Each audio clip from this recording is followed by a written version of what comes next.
Buenas noches, señoras y señores, bienvenidos a otra edición del Péndulo por Unicanal. Hoy les planteamos tres temas. El primero tiene que ver con la salud, pues los accidentes de tránsito se convirtieron en una verdadera pandemia en Paraguay y desde hace muchos años mata a muchos jóvenes paraguayos. De ese tema vamos a hablar con el doctor Agustín Saldívar, director del Hospital del Trauma, esta noche en el primer bloque. El segundo bloque vamos a hablar acerca de esta nueva cepa Omicron, la cepa de COVID que preocupa al mundo actualmente. Nos estará acompañando la doctora Graciela Russomando, bioquímica, docente e investigadora, miembro de redes internacionales de docencia e investigación. Y el último bloque vamos a hablar acerca de la industria del secuestro que existe en Paraguay, a pesar de que no lo quiera admitir algunas veces el ministro del Interior. Nos van a acompañar para hablar acerca de este tema y del nuevo caso de secuestro la doctora Sandra Quiñones, fiscal general del Estado, y la señora Beatriz Denis, hija del secuestrado ex vicepresidente Oscar Denis. Antes de ir a la pausa, les invito a compartir un rico café Lavazza que permite degustar un producto con aroma, cuerpo y sabor inconfundibles. Presente en los mejores restaurantes y cafeterías del país, brindando prestigio y calidad. Café Par representa y distribuye Lavazza, el espresso italiano por excelencia.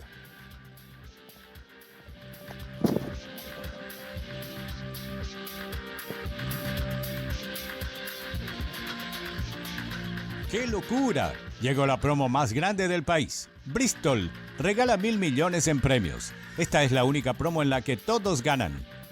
Más de 200 millones en sorteos semanales y 800 millones en cuotas de regalo. Aprovecha y compra hoy porque este viernes se realiza el sexto sorteo de 10 millones de guaraníes en vales de electrodoméstico y vos podés ser el ganador. Vení, comprá y ganá. Bristol, la mejor casa de electrodomésticos del país. Con Banco Regional podés ganar premios siendo cliente digital.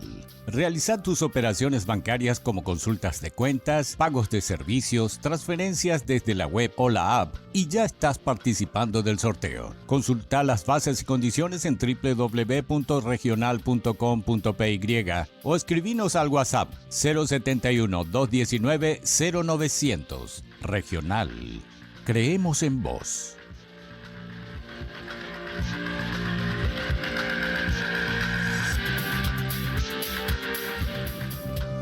Buenas noches, doctor Agustín Saldívar, director del Hospital del Trauma. ¿Cómo anda?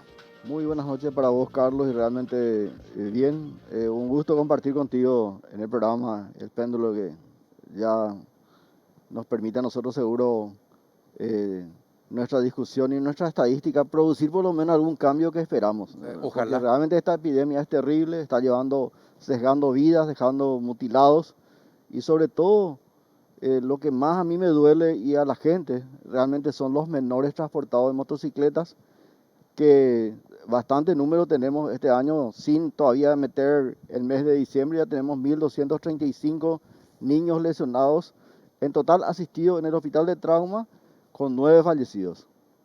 9 fallecidos.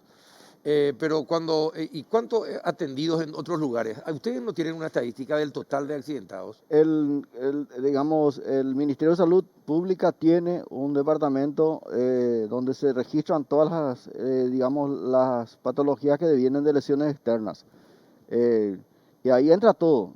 Nosotros tenemos un promedio de 1.204 muertos o fallecidos por accidentes, siniestros viales, y el resto complementan las otras muertes violentas como agresiones por tercero, arma blanca, arma de fuego, elementos contundentes, lesiones que se producen en accidentes en el trabajo y también los suicidios. No deja de ser despreciable tampoco las muertes por suicidios. Por darte un ejemplo y para calentarlo, ya de entrar al comentario, te digo que en el 2019 son 115.295 pacientes que fueron asistidos en el Hospital de Trauma, de los cuales 15.372 fueron víctimas de siniestros en viales, de los cuales tenemos 11.231 pacientes que fueron víctimas de siniestros en motos, con 407 fallecidos. Dentro de eso tenemos que poner 4.151 pacientes que ingresaron por agresiones por terceros. En el año 2020, con pandemia, meses de abril y mayo, baja la cuarta parte porque las lesiones... Confinados. Claro, estamos confinados, quédate en tu casa, presión de los fiscales en la calle, en las policías, y con todo eso, nosotros ese año cerramos con 77.168 pacientes asistidos. En el año 2020, 13.195 pacientes asistidos víctimas de siniestros viales, con 9.944 víctimas de lesiones producidas en siniestros en motocicletas. En lo que va de este año, cerrando a noviembre, son 75.485 pacientes. Tenemos 11.275 pacientes víctimas de siniestros viales, con 7.069 víctimas de siniestros en motos. 7.069 ya. Sí, así es. ¿En motos? En motos. Pero se multiplicó considerablemente. No, y realmente el tema de la tasa de mortalidad por 100.000 habitantes, hablando de la cultura, ¿verdad? Porque en primer mundo el promedio es de 6.6 fallecidos por 100.000 habitantes. Realmente trasladado eso en los países que nos rodean, que tampoco nos deja de ser despreciable, ellos están entre los 11.5, 16 tal vez acá los países vecinos como Brasil, por ejemplo, pero nosotros estamos pisando a 20 por 100.000 habitantes la tasa de mortalidad. Y un comentario te hago. En el 2004, la tasa de mortalidad en Paraguay era de 9.15, o sea que 9 y colitas por 100.000 habitantes. Por encima de los 20. Claro, 2005 digamos, las motos se construyen acá. De hecho, un vehículo barato, yo no lo satanizo, nadie lo va a satanizar, porque finalmente la motocicleta es un medio de transporte. Así mismo. Y es un grito de auxilio y de libertad del ciudadano en ausencia de un transporte público de todo tiempo de calidad al servicio del pueblo. Entonces, la moto constituye un medio de transporte, es válido. Realmente el uso, tal vez del mismo, teniendo en cuenta del conocimiento de las normas de quienes lo utilizan, es importante. De ahí a que realmente los usuarios prácticamente quitan de la casa que los venden, se suben sobre el mismo y usan como una bicicleta. Normas de tránsito no conocen, ellos creen que son de hierro, porque definitivamente en el caso del usuario de la moto, es su cuerpo, digamos, lo que absorbe toda la energía cinética una vez que se produce el impacto. Y de acuerdo a la velocidad con que lleva, ese cuerpo puede estallar ciertas estructuras de órganos que están dentro del tórax, dentro del abdomen, y las fracturas en ellos se producen. Lo más frecuente son los miembros inferiores, las fracturas expuestas feas, que muchos de ellos llegan ya para que se les ampute o se complete nomás ya la amputación de las piernas. Y teniendo en cuenta que no usan el casco, por lo menos en su mayoría, el traumatismo cráneo grave muchas veces hace que muchos de ellos, si no mueren, salgan con secuelas graves, convirtiéndolos en ciudadanos que ya no se valen por sí mismos, sino constituyen una carga para sus familias y para la sociedad. Sinceramente, eso es una ¿Cuántos cuestión. quedan así, por ejemplo, con lesiones graves y ya no pueden ni siquiera trabajar después?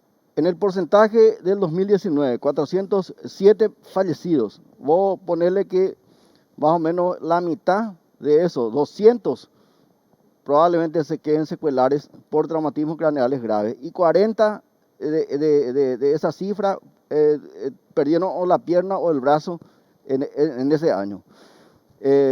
Muchos de ellos, y estábamos haciendo un trabajo con la gente de la OPS, con un mecanismo, un instrumento que nos permite cargar los datos y quitar números, porque la gente tiene que saber realmente qué es lo que gastamos en salud. Todos queremos tener una salud universal, pero tenemos que corregir aquellos lugares donde realmente se está gastando de más y a lo mejor se puede gastar menos, porque las lesiones... ¿Cuánto representa en gasto un lesionado por accidente de tránsito?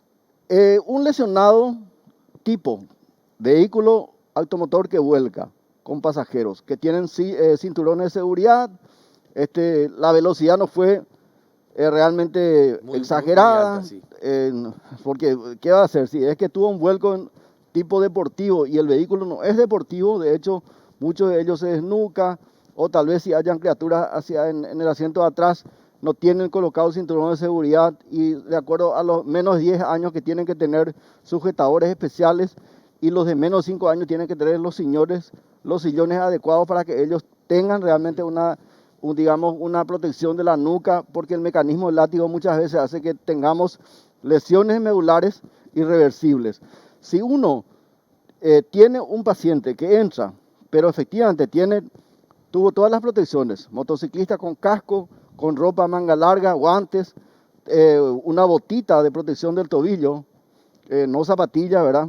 Ese paciente entra en la urgencia, es visto por el especialista de cirugía de trauma, es visto por el neurocirujano, evaluado por otros especialistas, se hacen todos los estudios y le cuesta unos 1 millón de guaraníes aproximadamente, entre 800 a 1 millón y colitas, haciendo todos los estudios y saliendo de alta.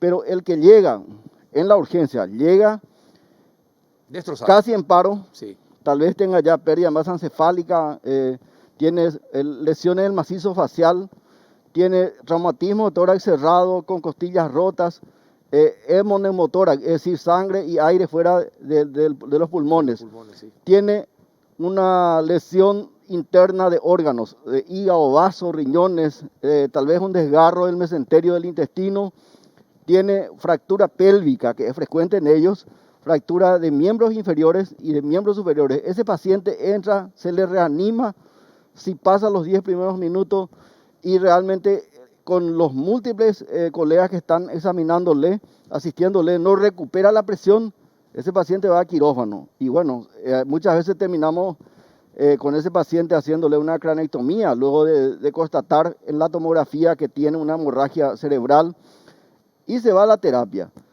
Tiene drenaje de tórax, tiene tal vez un abdomen abierto, después de hacerle un control de daños nada más.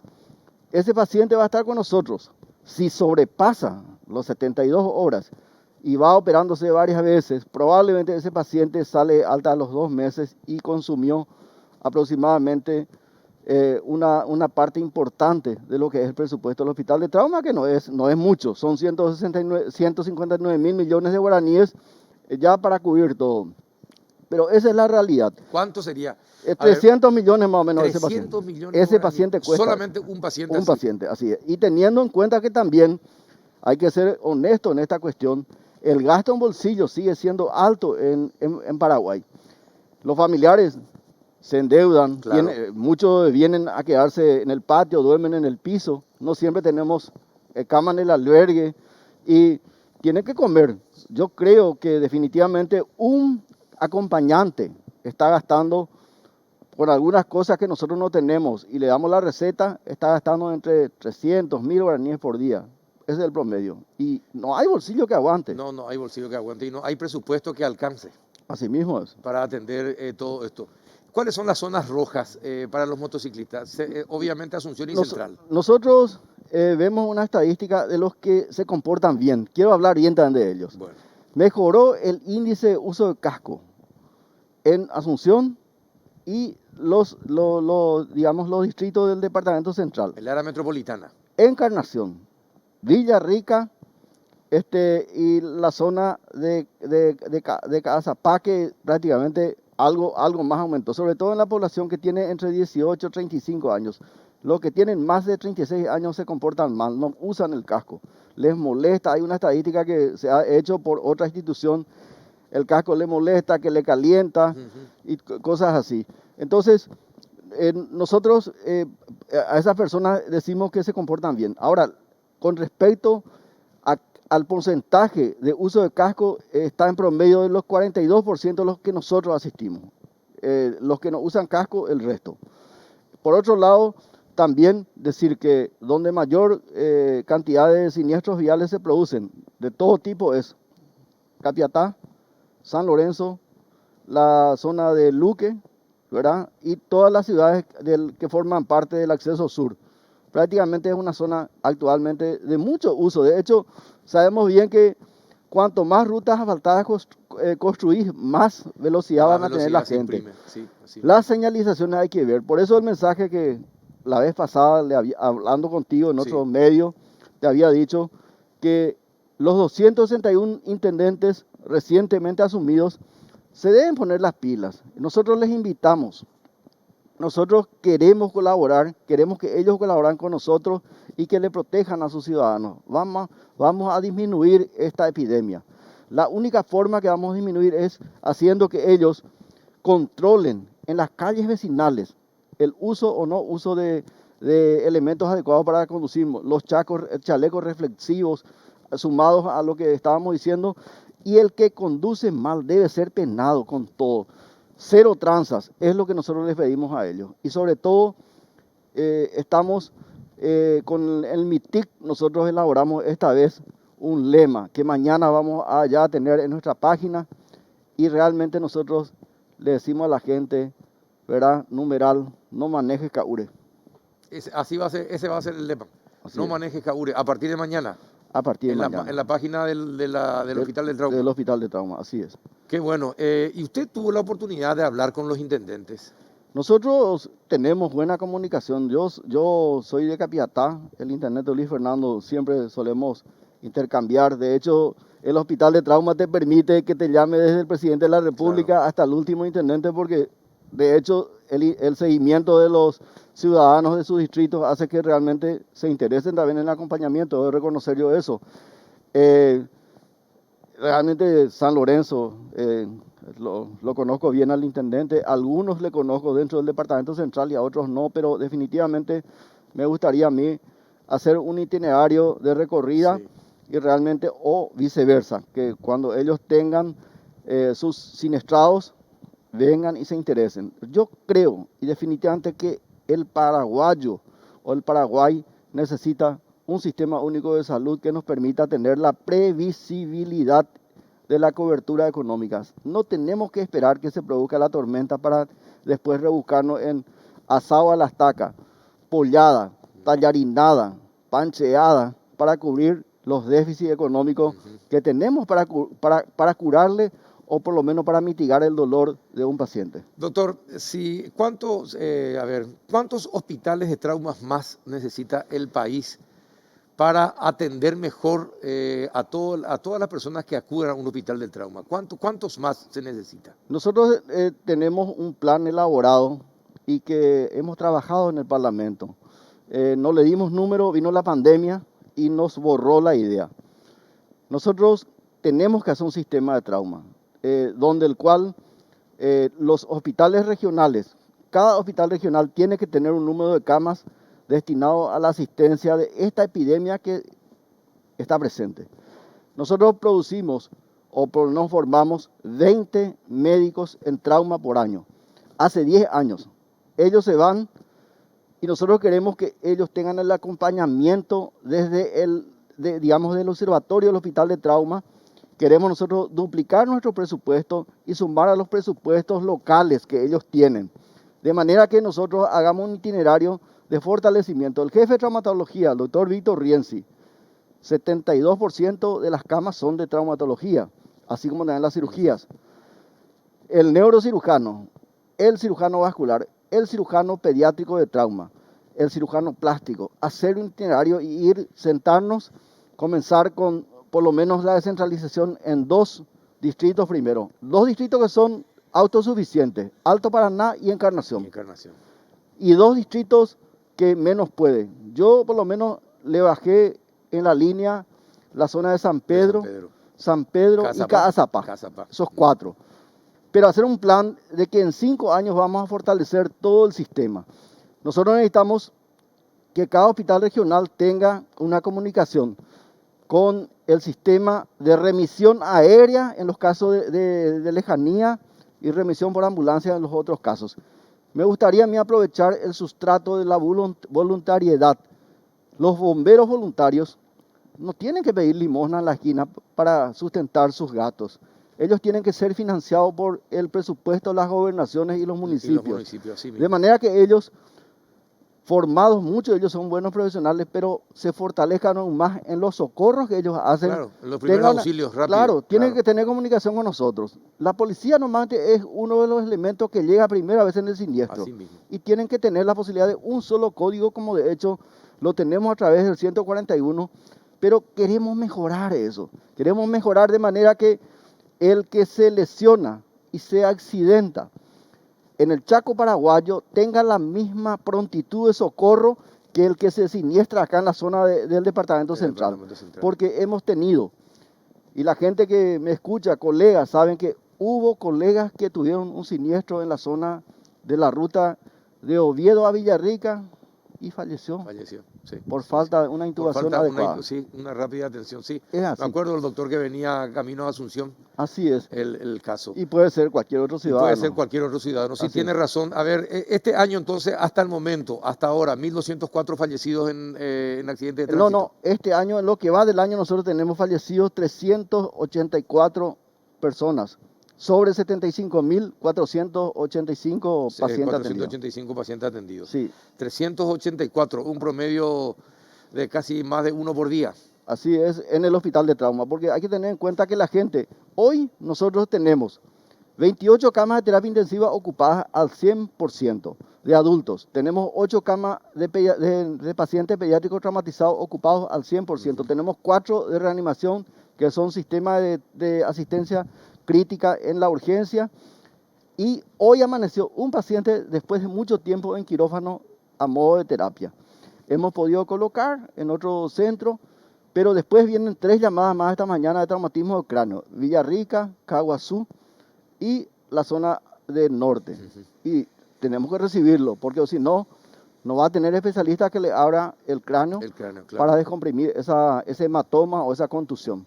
Esa es la situación, o sea que tenemos que necesariamente salir afuera a llevar la bandera al hospital de trauma, y con la visita que nosotros le hagamos vamos a generar, mirando desde allá, vamos a generar en las autoridades para que le equipemos en forma a los colegas que están trabajando muchas veces en el silencio. ¿Cuántos profesionales más necesitan formarse en traumas? Nosotros creemos que en este momento, teniendo en cuenta la epidemia, yo soy profesor de la Facultad de Medicina, estoy en la segunda cátedra de cirugía, estoy también trabajando en eso.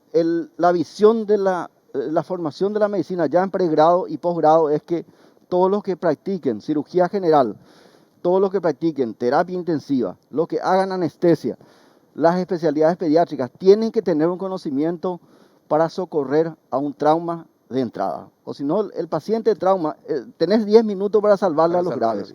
Hacer lo necesario, drenar un neumotórax, colocar un tubo en tórax, visualizar si va a tener un taponamiento cardíaco y, sobre todo, lo más importante, el ABC. Vías aéreas libres, porque a veces el paciente se traumatiza, tiene fracturas en el macizo facial, hay piezas etarias que están en las vías aéreas, hay que descomprimir eso, ver cómo está el fuelle, la expansión torácica y sobre todo el taponamiento cardíaco y sobre todo si es que no tenés una arteria sangrando, por lo menos comprimir. Saber hacer esos primeros auxilios es lo que nosotros le entrenamos a nuestros médicos. Impresionante, doctor, lo que está contando, realmente impresionante lo que está contando. Bueno, 384 fallecidos solamente en el hospital del trauma. ¿Cuántos cree usted que fallecen así por accidente de tránsito en Paraguay? Y en el siniestro vial, de acuerdo a dónde se produzca, realmente si produce lesiones graves, como las que yo le digo que son graves, taponamiento cardíaco, hemoneumotórax y hemorragias internas inconversibles, como lesiones de vasos importantes, eso, ponerle que el 80% de ellos se mueren en el lugar donde se produce el accidente. Así es. Impresionante. De ahí la importancia de que realmente fortalezcamos el socorro a estas personas, los primeros auxilios. Doctor, creo que tenemos que tener comunicación más permanente, usted y yo. Así que me gustaría ver si podemos tener la posibilidad de cada 1 mes y medio, 2 meses, esté acá con nosotros actualizando, viendo los datos, hablando con los intendentes, con los gobernadores, algo tenemos que hacer todos juntos, porque solo va a ser imposible. No, es realmente imposible. Aparte de eso, yo pienso, muchas veces me dicen algunos usuarios que se salvaron. ¿Por qué Bioauditor no hace como el programa que muestra en la televisión, emergencias médicas? Ujú.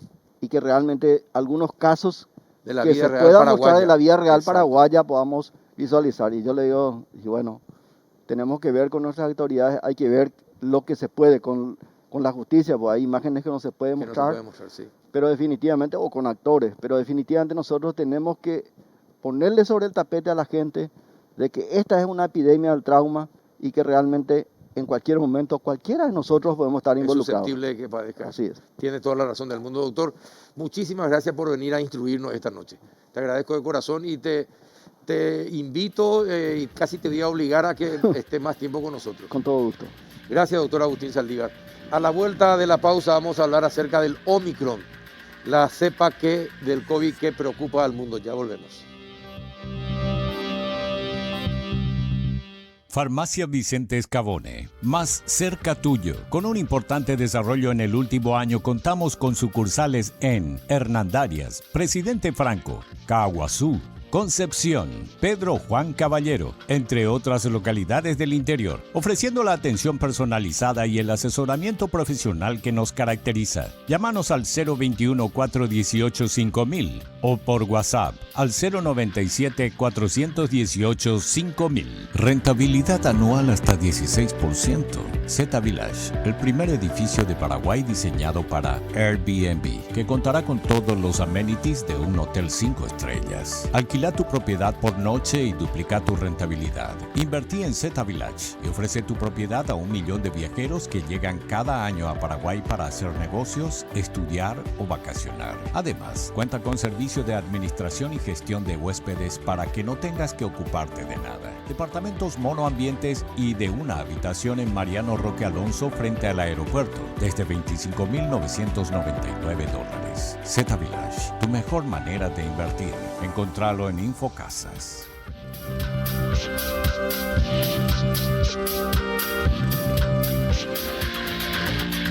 Bien, ya estamos en compañía de la doctora Graciela Russomando, doctora en bioquímica y docente investigadora. Gracias por venir, doctora. ¿Cómo estás? Bien, muy bien. Gracias a Dios. En salud, toda la familia bien y yo me siento también bien. Gracias. Bueno, en tu contacto a través de las redes internacionales, ¿qué es lo que se sabe sobre esta nueva variante Omicron? Es más, yo a la OMS y la OPS yo ya desconfío cada vez que ellos emiten algo porque me parece que a propósito exageran, me parece. Claro que yo lo digo desde mi ignorancia, pero lo he podido comprobar. Y apenas apareció esta nueva variante de COVID-19 y ya pusieron en alerta a todo el mundo. Que me imagino que a los científicos les lleva un cierto tiempo saber si realmente es más mortal, es más contagiosa, va a ser más virulenta, se va a reproducir, es decir, va a duplicar el contagio en 2 o 3 días o en una semana. Eso me imagino que con la experiencia y con el conocimiento se va sabiendo. ¿Qué es lo que tiene Omicron? ¿Es preocupante o no? Bueno, realmente quiero hacer un poco de historia en forma comparativa para que se entienda bien, ¿verdad? Nosotros estamos con una pandemia que en el año 2020 prácticamente no le pusimos una oposición al virus para su freno, ¿verdad? No teníamos las vacunas y la gente seguía infectándose, aparecen las variantes no respetaron infecciones previas, producían reinfecciones. Entonces, con el 2020 hubo varias muertes, y el virus, al no frenarse, al no tener un freno, el virus seguía expandiéndose sin ninguna barrera. ¿Eso qué produce en la parte evolutiva de cualquier virus? ¿Verdad? Si vos no le pones un freno, una barrera a un virus, entonces los virus se dividen, o sea, se multiplican. Imagínate que una partícula viral puede ingresar a una célula y transformarse en 100.000 partículas virales en una célula. Entonces, multiplicar 100.000 partículas virales que te ingresan al infectarte, ¿cuántas millones de partículas virales? El virus es muy pequeño, entonces se divide con muchísima facilidad, como estamos viendo, y muta su genoma, varía. De la pandemia, del inicio de la pandemia, hasta hoy en día, ha mutado millones y millones de veces. Entonces, esas mutaciones en general fueron, así como se ve, mayormente fueron en contra del virus, porque no se generó un monstruo muy grande. ¿Cuáles son las variantes que han preocupado? Son aquellas que han tenido algún tipo de actitud ante la epidemia o la pandemia diferente, como que han sido más transmisibles, entonces eso epidemiológicamente cambia, ¿verdad? Yo transmito a más personas y al haber más personas susceptibles, de alguna manera de 100 a 2 le agarro y los puedo matar. ¿Por qué? Porque transmito mayor. Eso le pasó a la alfa de Inglaterra, a la beta de Sudáfrica, a la gamma de Manaus y a la delta. ¿Qué tenían en común estas 4 variantes dentro de los millones de variantes que hubieron, ¿verdad? Que eran más transmisibles. Si yo no usaba tapabocas, ¿verdad? Antes el virus inicial transmitía también muchísimo.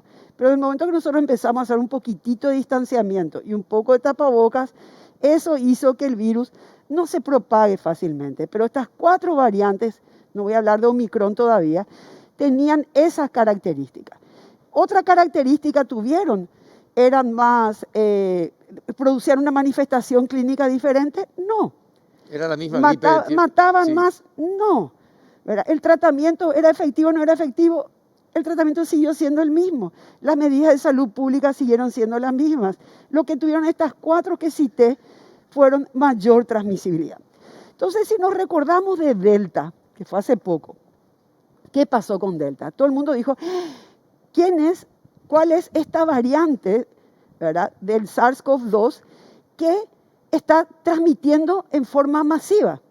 Y entonces ahí fueron a buscar aislar dentro de su vigilancia genómica y le llamaron Delta, comprobaron, demostraron que era de altísima transmisibilidad, pero se podía frenar. ¿Qué pasó con Omicron? La historia es diferente. Como existe un sistema de vigilancia genómica, analizar los nucleótidos del virus, que es su genoma, ¿verdad? Apareció una variante que no había sido, en cuanto a su secuencia genómica, no la habían visto nunca. Y tenía 35 mutaciones justo en esa proteína, que es la que hace unión con la célula para ingresar. Para ingresar, sí. Bueno, entonces, ¿qué es lo que asustó, Carlos? Lo que asustó fue esa cantidad de mutaciones que no habían visto después de más de 1 millón de secuenciaciones. Pero no precisamente todas son peligrosas No, ni mortales. pero no fue como la Delta, que se empezó con alta transmisibilidad. Es simplemente el análisis genómico. Un análisis genómico es importante, pero no necesariamente significa que va a ser más mortal, va a ser más transmisible. Entonces hay un grave error acá. ¿Y por qué el pánico? ¿Por qué se quiere expandir el pánico? Hablando de preocupante, hablando de mucha alta transmisibilidad. Vos sabés que inclusive yo hasta hoy estuve hablando con gente de virólogos del exterior y le dije, bueno, contame si hay algo diferente hace 2 horas, ¿verdad? Porque voy a ir a hablar en la televisión y hasta ahora yo lo que tengo... Y me dicen, no, inclusive hay dudas de que le va a desplazar a Delta. Inclusive hay dudas, ¿verdad?, de que tiene mayor transmisibilidad que Delta.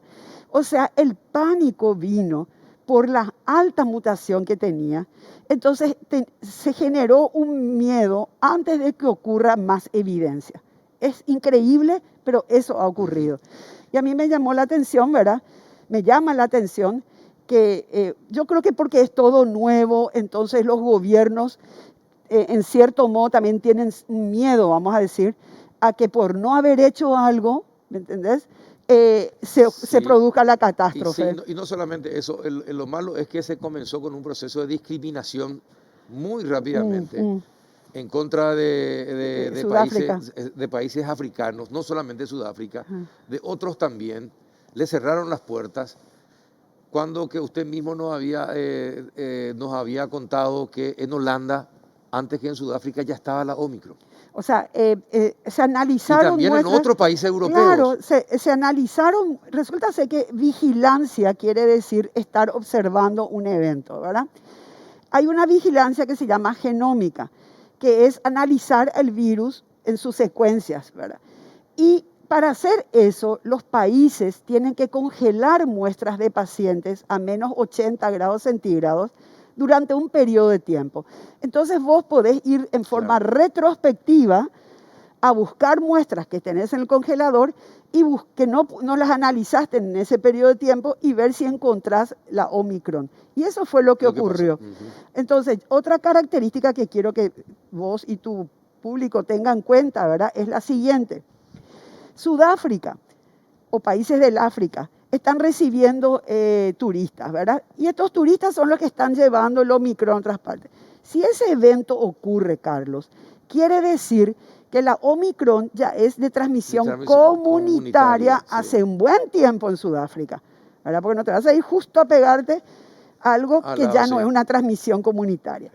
¿Cuántas muertes por día hay en Sudáfrica? No superan 20, 25 muertes por día y son 60 millones de habitantes. Si esta variante Omicron hubiese sido altamente mortal, inefectiva, etcétera, o efectiva, ya hubiese superado. Sudáfrica estaría con unos picos altísimos de transmisibilidad. Lo que sí se sabe, lo único que se sabe es que por esa modificación, que vos tenés la proteína que es así, ¿verdad? Cuando hay una mutación, es así, ¿verdad? La espiga. Cuando hay una mutación, lo que ocurre es que los ladrillitos se mueven y genera otra forma. Esta otra forma, ¿verdad?, por ejemplo así, puede mejorar el ingreso a las células, ¿verdad?, o a veces le puede anular y no puede ingresar. En este caso particular, como cambió su modificación, lo que se está observando, esto sí es real, produce reinfecciones. O sea, una persona que ya se infectó se vuelve a infectar. Pero eso también ya ocurría con las variantes Delta por la alta transmisibilidad. Entonces, hasta ahora lo único que se sabe es que produce una reinfección, pero no es más severo, no lleva terapia, no lleva hospitalizaciones ni nada. Ajá. ¿Y qué es la epístasis? Porque, ¿a qué te refieres? No, porque dice Omicron, ¿qué es la epístasis y por qué es la clave para entender qué tan peligrosa es la nueva variante del coronavirus? Hablan los científicos, porque tiene cerca de 50 mutaciones y desde que se detectó el 24 de noviembre en Sudáfrica, se comenzó una carrera contra el reloj, dice la información. Si una variante tiene más mutaciones, eso no quiere decir que sea más peligrosa, como usted está diciendo. Claro. Más transmisible o que tenga más capacidad de eludir. Eso lo dice el doctor Ed Feil, profesor de evolución microbiana de la Universidad de Bath en el Reino Unido. La clave para saber qué efecto tendrá la variante está en entender de qué manera sus mutaciones interactúan entre sí. Es lo que usted me estaba explicando, cómo se va transformando. ¿De qué forma? Por ejemplo, puede variar y decir, bueno... Y ese es el proceso que se llama epístasis. Bueno, yo te debo la palabra, el epístasis, conozco en otro tipo de literatura, ¿verdad? La epístasis, pero realmente lo que yo te puedo decir es que esa variación de la estructura, vamos a decir, por la mutación generada, puede también hacer que vaya a otro tipo de células. Vos sabés que hasta hoy en día el tropismo o el ingreso mayoritario es en vías respiratorias y en pulmón, ¿verdad? Entonces, las variantes hasta ahora más que afectan mayormente. Entonces, esa modificación tal vez algún día, pero yo quiero aclarar lo siguiente. Vos dijiste cepa en el bloque anterior, es variante sí. Porque voy a volver a repetir. Cepa fue el SARS-CoV-1 y el MERS de coronavirus del año 2003 y del año 2015. ¿Está? esas fueron cepas. Para que este SARS-CoV-2, que es del COVID-19, se transforme en un monstruo nuevo, tiene que mutar o modificar su genoma, que tiene 30.000 nucleótidos. Y tiene que modificarse más del 25%. Imagínate, multiplicar 25%, ¿verdad? Por 30.000, tiene que haber más de 6.000 modificaciones en el propio genoma del virus y que tenga que esas modificaciones no estén en sitios... Es impresionante entonces cuando eso sería un uno habla de 30.000, SARS-CoV-3. cuando uno habla de 30.000, Sí. es una cifra grande para cualquiera.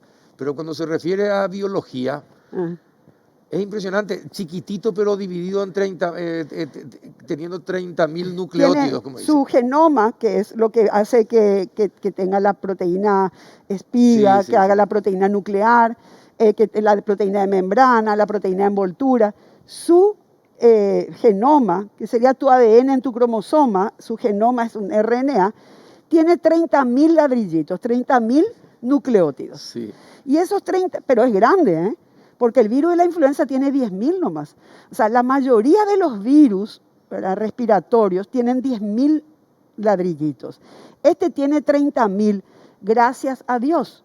¿Por qué? Porque al tener más ladrillos, las mutaciones que se produzcan, los cambios en los nucleótidos que se producen, nos da a nosotros mayor posibilidad de que se ocurran en sitios que no afecte al hombre, ¿verdad? Que afecten en ciertos sitios del virus, pero no a su patogenicidad o a su virulencia. Si es chiquitito, es agresivo y sufre mutaciones tan fácilmente como todos los virus, entonces sí sería un virus extremadamente peligroso. En este caso, el coronavirus tiene 30.000. Al ser más grande, esas mutaciones no se observan. La última vez que estuviste acá te había preguntado, doctora, si creías que el virus del COVID fue creado en un laboratorio. Sí. ¿Qué pensás ahora después de 1 año y medio? No, y seguimos, bueno, nos fue hace 1 año y medio que me preguntaste. Sí, no, ya sé. Hace poco, bueno. Pero después de 1 año y medio de estudios. Yo sigo creyendo en la teoría de que fue un escape de un laboratorio que estaba haciendo una tecnología que se llama generar mutaciones a propósito para ver cómo actúa en las células y ver qué drogas se podrían usar en el caso de que a futuro el virus sufra esas mutaciones. O sea, son experimentos que se hacen tecnológicos que son experimentos muy cerrados y de alta tecnología que no pueden hacerse de rutina en cualquier lugar. Evidentemente esto fue un escape del laboratorio. No creo que haya sido exprofeso, no creo que haya sido a propósito. Salieron infectados y ustedes ya saben, después de 1 año y medio, más de 1 año y medio de pandemia, que una persona tosiendo, ¿verdad?, ya le transmitió fácilmente a toda la familia, se fue al otro lado, siguió tosiendo, o sea, y ahí se propagó, ¿verdad?, en forma terrible, que es lo que vuelvo a repetir que siempre ocurre. La gente que se fue en Italia y en Madrid, esos primeros tiempos, chinos, ¿verdad?, o personas que se fueron a la China, que recibieron el virus tosiendo en los subtes, tosiendo en los aviones, imagínense ahora lo que es la alta carga viral, la transmisibilidad y nadie usaba tapabocas. Sí, tapabocas. Sí. Por eso es que se expandió de la forma en que se expandió, ¿verdad? Sinceramente. ¿Cuándo vamos a tener estudios más acabados acerca del Omicron? Para el Omicron lo que se necesita es tener un análisis en terreno primero, o sea, tener una alta población infectada, epidemiológicamente hablando, ¿verdad? Y que en esas personas ver cómo se comporta la transmisibilidad, realmente si es más transmisible, porque hasta eso se duda, hasta ahora, ¿verdad?, realmente, ver si cuando se infecta una N importante, un alto número de personas, esas personas entran a hospitalización, entran a terapia intensiva, y eso no está ocurriendo, pero para ser más eficientes en su comunicado necesitan por lo menos unas 2 semanas. 2 semanas Dos más. semanas desde que se decretó que es... Pero la OMS decretó que era una variante de preocupación, más bien por una presión científica técnica, ¿eh? ¿Qué quiere decir eso? Y porque era como un pequeño monstruo visualizado desde el laboratorio. Y de alguna manera, toda esa modificación que tenía podía, o sea, era lo único más raro de más de 1 Claro. millón, 2 millones, 3 millones de secuenciaciones que se habían hecho y podía transformarse en un grave Porque problema. era algo desconocido absolutamente. Pero no, y bueno, entonces sale como variante de preocupación porque sale con el ítem mayor transmisibilidad. Pero hoy en día esa mayor transmisibilidad inclusive no se está observando y no se cree que pueda superar a la transmisibilidad de Delta. Sería un virus más débil, más debilitado. Va a ser un virus que no va a producir olas de mayor internación y de terapias intensivas, definitivamente. Esa es la tendencia. ¿Por qué se producen las olas? Bueno, ¿Nos descuidamos nosotros? Sí, bueno, eso es lo que yo quiero comunicar también, ¿verdad? Cuando empieza a relajarse un país y tiene un porcentaje de población que no está vacunada, entonces y aparte se genera un virus que puede reinfectar a un previamente infectado, entonces aumenta el número de infectados. Entonces vos vas a tener olas posiblemente de mayor número de personas infectadas si tenés un buen sistema de vigilancia, de diagnóstico. ¿Qué tal nosotros acá? No sé cómo estamos actualmente en diagnóstico. Los números son bajos. ¿Y de vigilancia? Los números que se analizan en cuanto a diagnóstico y vigilancia no son muy elevados. No se están haciendo 5.000, 10.000 análisis, ¿verdad? Son bajos, ¿verdad? Está un poquito bajo, pero lo que el indicador está dando con el diagnóstico es que el número de positivos todavía es muy bajo, ¿verdad? El número de positivos no supera, creo, el 10% o el 20% sobre la cantidad de análisis realizados, ¿verdad?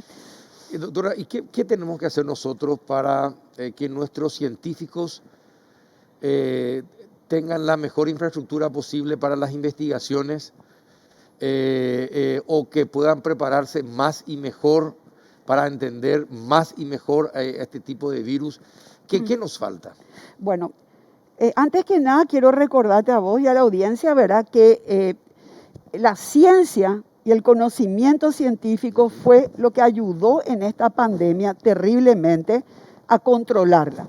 Esas vacunas que se generaron tan rápidamente, esos diagnósticos que se hicieron en forma masiva de biología molecular, los kits de diagnóstico para facilitar, o sea, todo está alrededor de lo que se llama la ciencia y la tecnología. Este país tiene que invertir cada vez más en ciencia y tecnología. Comparto totalmente lo que definitivamente no se puede anular eso. Las futuras generaciones no tienen que pasar lo que nosotros pasamos cuando entramos a hacer. Yo fui siempre investigadora desde que salí de la universidad, pero no teníamos ningún tipo de ayuda económica y lo mismo publicábamos, pero era a pulmón, ¿verdad? Eso no puede ya ocurrir hoy en día porque necesitamos equipamientos de alta tecnología para desarrollar ciencia y tecnología. Entonces, acá lo que se tiene que fortalecer es lo que se llama la estructura, que es el Consejo Nacional de Ciencia y Tecnología, a través del cual, ¿verdad?, puedan seguir programas como el programa de incentivo a los investigadores, porque ¿quién quiere hacer investigación cuando la investigación no te lleva 3 horas, 4 horas? ¿Verdad? Yo he vivido 12, 14 horas diarias mandando correos electrónicos a las 12 de la noche. Esa fue gran parte de mi vida, ¿verdad? Y eso tenés que estar motivado, pero no solamente motivado como un mecenas con ganas de hacer algo, ¿verdad?, por los demás, sino también un poco de motivación económica. Entonces está el programa de incentivo a investigadores que funciona desde el 2011, que es muy bueno, ¿verdad? Sí, desde que le dieron los fondos. Desde que les dieron los fondos. Fondo de la Excelencia. Y eso triplicó el número de investigadores en este país, ¿verdad? Ahora los jóvenes quieren hacer investigación. Antes éramos unos cuantos contados con los dedos, ¿verdad? El otro programa dentro del CONACYT y dentro del programa Prociencia 2 es incentivar a los proyectos de investigación, con un buen seguimiento científico también de los proyectos, no cualquier cosa. Claro. Y promover la ciencia y la tecnología en este país. No puede ser que nosotros tengamos que seguir invirtiendo en contratar expertos internacionales para resolver problemas de desagües de agua o otro tipo de daños ecológicos, ¿verdad? O como esto, fomentar la investigación microbiológica. Esto el Paraguay puede, tiene gente joven, buena. Y están los recursos. Y están los recursos. Exacto. Entonces eso es algo que tiene que seguir incentivándose. Hínchele a Felipe. Yo no puedo decir. No, hínchele a Felipe, de serio, exprésele esto mismo que me está Bueno, expresando. ojalá que esté escuchando. No, estoy seguro que estará viendo. Bueno. Doctora, Bueno, yo te agradezco muchísimo. No, te agradezco yo que hayas venido. No sé qué te interesaría saber más técnicamente. Se me fue el tiempo, voló el tiempo. Bueno, lo último que quiero decirte es que las vacunas son muy importantes. ¿Por qué? Porque lo que nosotros tenemos es esta proteína espiga, que es la causante del ingreso de este virus. Los otros virus también ingresan con proteínas diferentes. Entonces, esas vacunas actúan contra diferentes partes de esa proteína, anulando e evitando el ingreso. Entonces, el mensaje que quiero dejar es, por favor, que se vacunen, porque es el arma que tenemos para poder salir de esto en el 2022. Es fundamental. Bueno, y un saludo al doctor Tito Codas, pediatra de Coronel Oviedo, que me pidió por favor que le mande un saludo. Bueno, está bien. Hace patria en Coronel Oviedo. Perfecto, gracias doctora por Gracias a vos por tu tiempo. La doctora Graciela Russomando, bioquímica y docente investigadora. A la vuelta de la pausa vamos a hablar sobre el nuevo caso de secuestro y la industria del secuestro asentada en Paraguay. Ya volvemos. Todos tienen miedo a algo, incluso el calor. Bristol trajo a Paraguay a un monstruo del Polo Norte donde ya no queda calor alguno. Y nosotros le damos la bienvenida. Es el Cuculelé del calor. Sí, llegó para espantar el calor de tu hogar. Ahora en Bristol, los aires split a precios increíbles con las cuotas más bajas del país e instalación gratuita.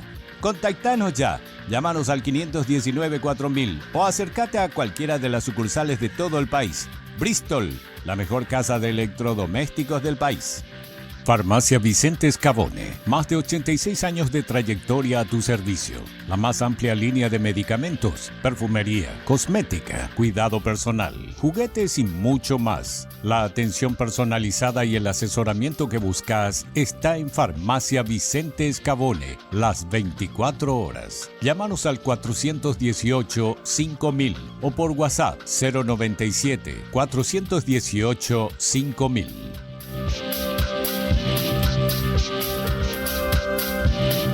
Bien, estamos en el último bloque del péndulo y ya en compañía de la doctora Sandra Quiñones, fiscal general de Estado. ¿Qué tal, doctora? ¿Cómo anda? ¿Qué tal, Carlos? Muy buenas noches para vos y toda la audiencia del Gracias por péndulo. venir. Muchas gracias por venir.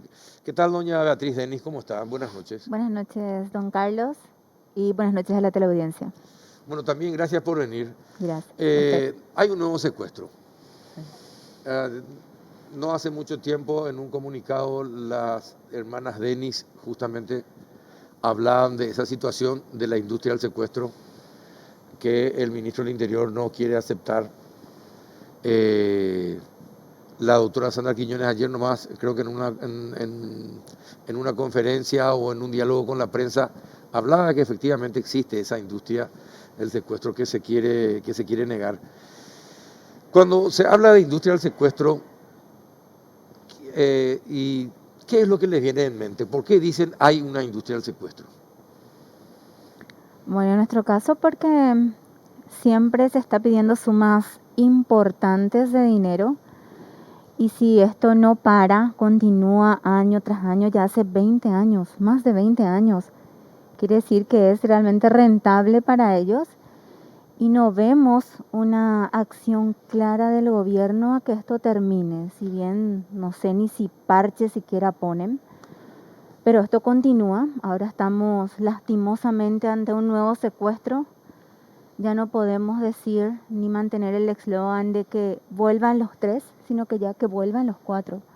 Y nos solidarizamos con la familia del señor Peter. Es realmente lamentable y terrorífico que sigan ocurriendo secuestros en el país y que no tomen con seriedad esto que realmente es un problema. Doctora, vos que hace mucho estás con el tema de los secuestros del EPP y los conocés perfectamente, ¿por qué usted cree que eligieron a Peter Reimer para un secuestro? No es una persona que venga de una familia rica, es electricista, es una persona humilde, laboriosa, joven. ¿Qué cree usted que hay detrás? ¿Cuál sería el propósito de los capos del EPP? Porque fueron reconocidos Magna Mesa y Manuel Cristaldo Mieres como presentes ahí en el secuestro. Bueno, ¿por qué cree que esta vez se le elige y se le exige a una persona humilde cuyos padres tienen que juntar plata que no tienen? ¿Qué cree que hay detrás? ¿Por qué esa situación? Bueno, lo que ellos pretenden es, Carlos, es cierto, la persona que está privada de su libertad en estos momentos, secuestrada, es una persona humilde y trabajadora, ¿verdad? Pero detrás de ella hay una comunidad que hace bastante tiempo el EPP viene hostigando, que es la comunidad menonita, viene hostigando a esa comunidad. Entonces, Es una esa lección es una lección, es para la los figura, menonitas. utilizan cualquier vino y al azar lo agarran a él, ¿verdad? O sea, cualquiera podía ser uno acaudalado o una persona humilde como tocó a este señor que estuvo en el momento menos indicado, ¿verdad? En el lugar Estuvo en el no, lugar equivocado. Sí, equivocado, ¿verdad? Exactamente. Eso es, porque ¿qué es lo que están pidiendo? Que se distribuya en diferentes, y primera vez que he visto otra vez, aparece en Sidepar, aparece Correaruá, aparece todos los lugares donde nacieron ¿dónde están los los familiares? familiares de los miembros del EPP. He visto el comunicado, el escrito, puño y letra de Manuel Cristaldo Mieres y alguno de Liliana Villalba. Ajá, Conozco muy bien sus letras. ajá. Doña Beatriz, por primera vez mencionaron otro caso de secuestro como el de, y dieron a entender que ustedes no cumplieron con sus exigencias. Eh, ¿Qué pasó? ¿Es cierto? ¿Se atrasaron horas, minutos, días? ¿Qué pasó para que, intentando justificar este secuestro, recordaron el de su padre? Bueno, sí, leímos y además el fiscal Delfino nos puso al tanto de lo que también decía, que no hagan lo mismo que la familia Denis. Eso más o menos es el texto Sí, que pusieron. Nosotras cumplimos de conocimiento público en tiempo y forma. Eso lo sabe el pueblo paraguayo. Lo hicimos como ellos quisieron. En este caso, los que no cumplieron fueron ellos. exacto. Ellos serían los mentirosos y los cobardes, son ellos, no la familia. En realidad con esto es como que inconscientemente se quiere crear en la conciencia de la gente o del pueblo de que realmente la familia es la culpable en este tema. Y no es así, es lo mismo que ocurre cuando también se le viola a una mujer. Se dice, cómo estuvo vestida, o será la hora en que se la violó. Acá la víctima es la víctima realmente y los responsables son los criminales. En este caso, los responsables del secuestro de papá son ellos, los del EPP. Y lo que en este momento están mintiendo son ellos. La familia cumplió en tiempo y forma. Doctora, la FARC tenía un código, pero el EPP no tiene el mismo código. Si uno cumplen, están las exigencias. Generalmente suelen suelen liberar a sus secuestrados, pero el EPP no hace eso, a pesar de que cumplieron. Y todos fuimos testigos, porque todos se filmaba cuando la familia Denis juntaba y llevaba en camiones y repartía los víveres que le exigían que se repartieran, pero ellos no cumplieron su parte. ¿Qué es lo que pasa? ¿Ella es No, desesperación? ¿Es sembrar terror? ¿Qué hay detrás? ¿Usted claro. qué piensa? Bueno, el EPP en sus momentos, hace 20 años atrás, yo te puedo hablar, ¿verdad? Con el secuestro de Mariadit cumplen a cabalidad todos los pasos, ¿verdad? También con Listron, con Cecilia es lo que se produce la muerte de Cecilia, ¿verdad? Con Listron, con Zavala, ellos cumplen porque en primer lugar ellos necesitaban eh, el dinero, necesitaban el dinero. Y tenían personas que ideológicamente estaban mejor preparadas. Hoy te puedo decir que son ya los que están dentro de la organización. Que son por más de que delincuentes, sí, nada de exactamente, ideología. nada, por más de que dan instrucciones, se suelen encontrar, menos se encuentra ahora, ¿verdad? Más se encuentra cosas provistas, armamentos que quieren, municiones, ¿verdad? Anteriormente uno encontraba más elementos ideológicos y que daban clases, un adoctrinamiento ideológico, que ahora ya no lo tienen. Y ellos cumplían porque, como te digo, hacían una industria de eso, ¿verdad? Entonces, hoy día, ¿qué es lo que ellos están pretendiendo, verdad? Ellos están pretendiendo crear un terror en la comunidad menonita y que vayan a sus respectivos países. ¿Por qué? ¿Qué quieren? ¿Que Y abandonen sus bueno, tierras? pero constantemente están poniendo no a la soja, no al trabajo que realizan ellos, que van a quemar sus tractores, que van a quemar esto, y lo hacen, ¿verdad? Lo hacen. Eso es lo que en estos momentos ellos pretenden. Pero no sería solo a la comunidad menonita, porque en el norte, que ya es tierra o zona roja, digamos, son todas personas, en realidad todas las personas que secuestran son personas trabajadoras o hijos de trabajadores, personas que se pasan trabajando en el caso de papá, en el campo, en el caso del menonita también, en el caso de Arlan también, hijo de un trabajador. O sea, todas son personas trabajadoras. Combaten a trabajadores, entonces. Y entonces, ¿cuáles? Y encima siempre están escondidos. Bueno, si quieren alguna lucha, alguna reivindicación, salgan a la luz, conversemos, dialoguemos, luchemos, y no escondidos. Es que esas personas ya no pueden salir a la luz, ya no pueden salir, porque son personas con muchas órdenes de captura. O sea, si hoy quieren pretender un diálogo, lo que sea, es muy difícil. Son personas que han matado no solamente a una persona, sino a varias. Tenemos civiles, tenemos militares y policías caídos. No, eso es cierto. Ahora difícilmente salgan, pero la ideologización se terminó. Con todo esto que está pasando últimamente terminó. No cumplen sus promesas, dejan los recados. Los mismos de siempre. Lo mismo de siempre, pero no cumplen su parte. No. ¿Verdad? Son, los criminales, hasta los criminales tienen códigos. Así mismo. Pero estos han perdido todo. El caso de su padre, el caso del policía, ¿verdad? Entonces... Todo se cumplió.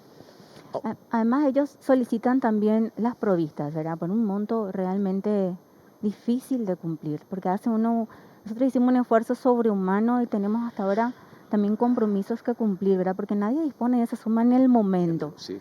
Pero ¿qué pasa? Por eso decimos industria también, porque ¿qué pasa con los impuestos revolucionarios que cobran por la supuesta paz? Una paz que depende de ellos al final, porque, me pagas, ¿y qué hacen con ese dinero? Eso no dicen repartan, ellos no reparten provistas por ese monto que están percibiendo. ¿A dónde van? ¿Quedan nomás entre familia? ¿Se reparten para la familia? Es un excelente punto. Cobran la cuota revolucionaria, pero le exigen a los familiares de los secuestrados las provistas, y ellos por la cuota revolucionaria se quedan todo para sus bolsillos. Exactamente. Sí, no, es un buen punto, un excelente punto, que hay que destacar también del comportamiento y que demuestra que son simplemente criminales. Exactamente, pero su actuar son de terroristas, porque tienen actuaciones terroristas muy fuertes. Claro. Eso hay que tener Matan, bien ponen en claro. Bombas, ponen, exactamente. Amenazan, extorsionan, queman retiros, maquinarias. El accionar es terrorista de esta gente. Yo creo que también este grupo subsiste, se mantiene, continúa, digamos, porque opera en un territorio que para ellos es el adecuado, digamos. Gobiernos débiles, corruptibles, desorganizados, y lo peor aún, que tratan de minimizar todos los problemas y aún dicen que ni siquiera existe. O sea, están trabajando en el territorio ideal para ellos. Usted cuando le escucha al ministro decir que no existe una industria del secuestro, ¿qué piensa? Usted que le combatió a esa gente, se enfrentó con ellos, tuvo que sufrir también la pérdida de una de las secuestradas que usted investigaba, los detuvo y sabe cómo son, y de repente aparece nada más y nada menos que el ministro del Interior. ¿Cómo se sintió?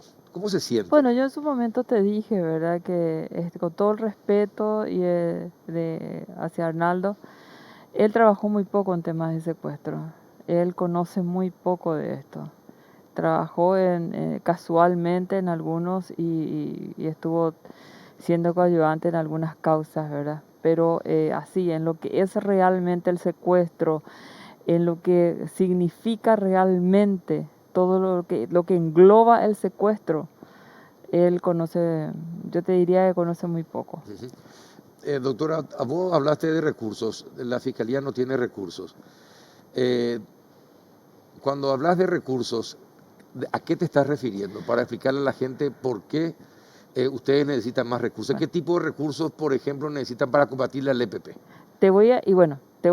Exactamente, ahora tenemos el EPP, tenemos un secuestro. Sí. En estos momentos yo estoy enviando fiscales al interior. ¿Qué significa eso? La institución debe mover sus recursos, vehículos, combustible, tienen que tener sus viáticos, no pueden ir a vivir del aire o a vivir de la caridad de la gente. Tienen que ir los peritos, tienen que ir los psicólogos para dar contención. Todo ese personal que se tiene que mover significa una erogación para la institución. Recursos, significa recursos. Recursos significa. Tienen que llegar buenos vehículos porque los lugares, y la señora Beatriz conoce perfectamente, los lugares donde van a ingresar es realmente, si no tenés una buena camioneta 4x4, en estos días el fiscal Carlos Magno tuvo que ser auxiliado por la FTC y por la Policía Nacional porque su camioneta se empantanó. O sea, y tuvo que ser auxiliado. Ni siquiera el 4x4 le estaba funcionando. Entonces, para todo movimiento que significa el trabajo contra el secuestro, el narcotráfico, el crimen organizado transnacional, necesitamos la tecnología. Pero, ¿qué tipo de tecnología necesitan? Y eso va a ser más efectivo Pero el trabajo de la Fiscalía. un teléfono. Sí. Se encuentra un teléfono. Inmediatamente nosotros tenemos que tener el sistema para acceder a los datos. Que le permite chequear todo el teléfono. Por supuesto. Hay veces hay que esperar un tiempo porque no tenemos perito en ese momento disponible, porque también ese mismo perito trabaja para la unidad anticorrupción, trabaja para la unidad ordinaria, trabaja para la unidad de delitos informáticos, trabaja para la unidad antisecuestro, trabaja para la unidad antiterrorista. Entonces, lo único que logramos es retrasar. ¿Y por qué crees que el Congreso no te da los recursos? Y dije bien, creo que no magnifican y no se dan cuenta que es la institución más importante del país. O les molesta, eso también puede ser. Les puede molestar la institución. Nosotros tenemos muchos casos que venimos investigando, ¿verdad? Que están involucrados políticos, ¿para qué vamos a negar? Estamos también creo que el viernes se va a saber una sentencia bastante importante en la lucha que se emprende contra la corrupción. Cuando habló, señor Carlos, de recursos, nosotros siempre insistimos con eso. Porque si bien, como dijo la doctora, nosotros seguimos mucho y de cerca todo. Es más, cuando a veces no tenemos el acompañamiento que queremos, nosotras mismas incursionamos, buscamos, porque como siempre digo, nosotras queremos llegar a papá en el escenario que sea, en el que fuera, pero queremos llegar. Y cuando hablamos de ayuda internacional, y eso lo hablamos con el ministro Yucio también en varias ocasiones, es por ese tema, por las limitaciones. Pidamos ayuda en lo que sea, tecnología, inteligencia, el recurso que fuere para poder llegar a eso que queremos. Así, de esa manera, así como estamos, no vamos a poder llegar al resultado. Por eso que estamos con el resultado 0. Un secuestro más de nuevo. O sea, siempre digo, a 0 nos ganan. No tenemos nada, no podemos hacer, o no se, yo me incluyo, no se hace el trabajo como se debiera porque no anda el aparato para saber los números, algún problema siempre existe. Entonces es difícil trabajar así. Es imposible obtener el resultado y poder combatir realmente como se debe a este grupo y erradicarlo de una vez por todas. Carlos, no está saliendo de mi boca, está saliendo de una víctima. Y te digo más, la señora Beatriz me llama un día y me pide asistencia continua para su familia de psicólogos.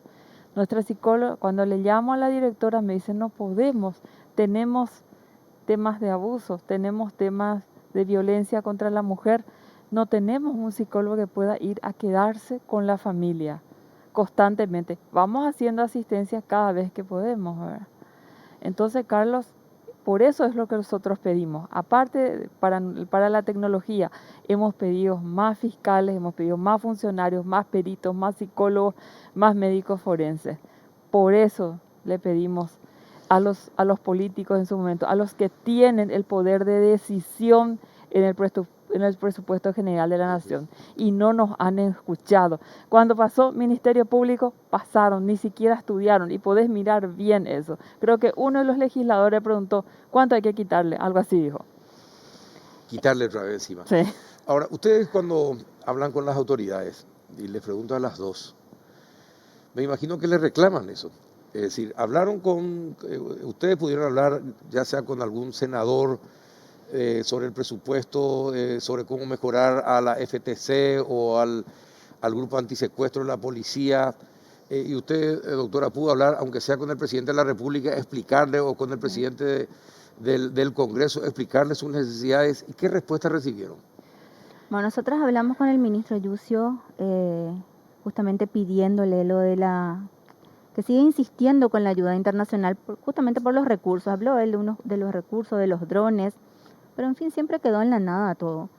Siempre, al comienzo recibíamos llamadas de todos los diputados, senadores, ahora nada. O sea, es como dije, quedamos en un secuestro más. Se normalizó. Sí, es como si eso tenía que haber ocurrido luego, bueno, y borrón y cuenta nueva, volteemos la hoja, va otro secuestro, ahora viene otro secuestro lastimosamente. ¿No piensan que mañana pueden ser ellos, o su familia, o sus hijos? Van a dar vuelta nomás la hojita y vamos para adelante. No es fácil, don Carlos. Sí, dar la vuelta, luego no es fácil. Nosotras siempre vamos de frente, decimos realmente lo que sentimos, porque yo creo que es difícil luego que puedan ponerse en el lugar de la víctima. Tal vez puedan entendernos, pero ponerse en el lugar nunca. Así mismo. Entonces tienen que pensar que mañana pueden ser ellos. Una vez le dijimos al presidente de la República, ojalá nunca le toque a su familia. No le deseamos el mal a nadie, pero entiéndanos por qué siempre estamos exigiendo. Porque la Constitución dice que nos deben asegurar la libertad y seguridad a todos los paraguayos. Y mi papá es un paraguayo también, así como el hijo de doña Obdulia, así como don Félix y así como el señor Peter ahora.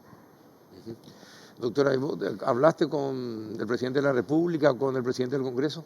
Sí, claro que sí. ¿Y qué te dijeron? Inclusive envié una nota al Congreso, al presidente de la Comisión de presupuesto, explicándole, solicitándole por qué solicitábamos, ¿verdad?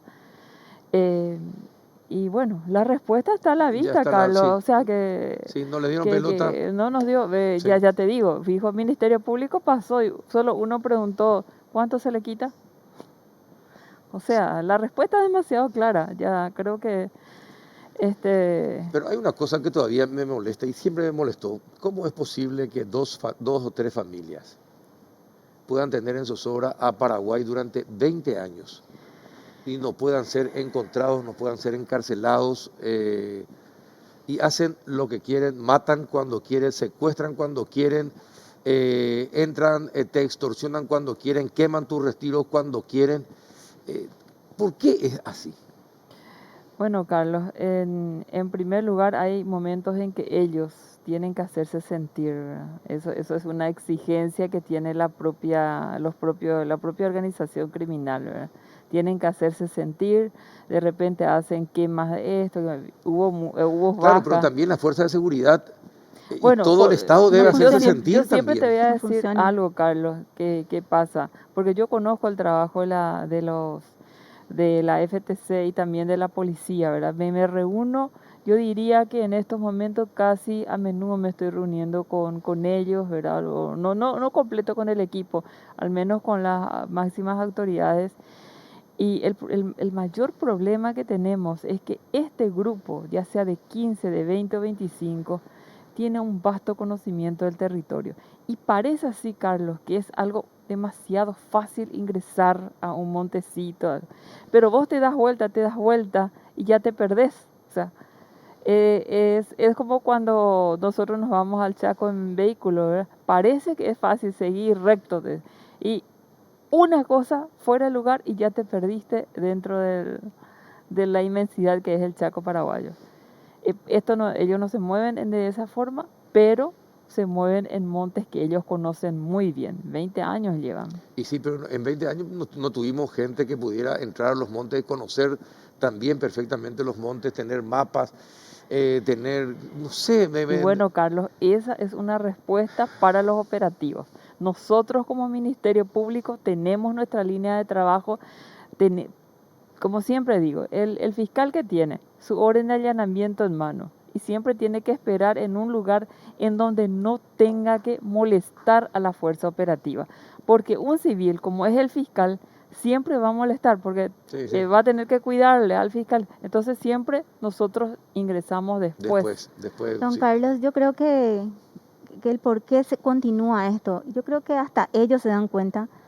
Y siempre digo que no hay una voluntad seria de parte del gobierno de erradicar esto. No hay políticas de eliminar, prevención, de combate, de erradicar todo esto, de realmente hacer cumplir lo que la Constitución dice, ¿verdad? No existe. Si existiera una voluntad, así como la alta comisionada lo dijo, y quedó en la nada. El Papa Francisco también nos dio su apoyo y dijo que el problema del secuestro, estaba preocupado por el problema del secuestro en el país. Entonces, sentarse todos y tomar en serio este problema de seguridad, que exista realmente esa voluntad de erradicar realmente esto, pero de raíz, no hacer esas tipo quimioterapias nomás, ¿verdad? 2 o 3 le dan una condena aquí. Esto es, hay que erradicar de raíz, solamente de raíz se va a poder solucionar el problema. Así dando parchecitos nomás, no, ya tenemos un secuestro más de nuevo. Ya no somos 3, dije, somos 4. Y siempre ven ellos, como dije, no solamente este gobiernos, siempre digo, débiles, corruptibles, y entonces operan libremente. Y sobre todo, Beatriz, y desorganizados. Se le dio mucho tiempo también a que, con el descreimiento que se tuvo cuando se anunciaba. Yo recuerdo cuando el ingeniero de Bernardi anunciaba que esto era el comienzo. Él sabía por qué lo decía. Y esto comienza la industria del secuestro. Antonio Bernardi sabía perfectamente. Entonces comenzó una campaña de descreimiento brutal y dio mucho tiempo. Ahí perdimos a Cecilia Cúas dentro de todo eso, ¿verdad? Que no. Yo te cuento que inclusive había gente que decía, me acuerdo bien en San Guinascue, cuando salíamos con todos los elementos, me llama, recuerdo bien mi mamá y me dice, están diciendo que vos te fuiste a plantar eso. Tamaña estructura para que yo, una mujer que ni siquiera estaba en el lugar, vaya y un día antes coloque todo. Los cuadernos y compañía, de todo lo que era el trabajo de la FARC, sí. Bien, me gustaría alguna vez tenerlas a las dos, después de tener a todos los integrantes del EPP, para respirar un poquitito más tranquilo y vivir un poco más tranquilo en Paraguay. Mañana ustedes hacen una conferencia de prensa, ¿no? Así es, don Carlos. Mañana, lastimosamente, es un 9, fecha clave para nosotros. Se cumplen lastimosamente 15 meses sin papá, sin saber nada, pero nada de él, y sin tener un solo resultado de parte del gobierno. 15 meses, mucho tiempo en nuestro caso. Imagínense la familia de Delio y la familia del señor Urbieta. Entonces sí, mañana de nuevo vamos a hacer una conferencia, un mensaje, y Y bueno, ¿A qué hora va a ser la conferencia? a las 8 de la mañana. A las 8 de la Sí, mañana. así es, si Dios quiere y la Virgen permite. Perfecto, bien. Gracias por venir, doña A usted, gracias Beatriz. por la invitación. Gracias, doctora, por venir. Gracias, Carlos, por la invitación. Y bueno, ojalá alguna vez podamos estar acá en esta mesa hablando como de recuerdos dolorosos, pero recuerdos, por fin, ojalá alguna vez pueda ser posible la desaparición del EPP de Paraguay. Exactamente. Que así Muy sea. bien, otro miércoles más. Hasta la próxima.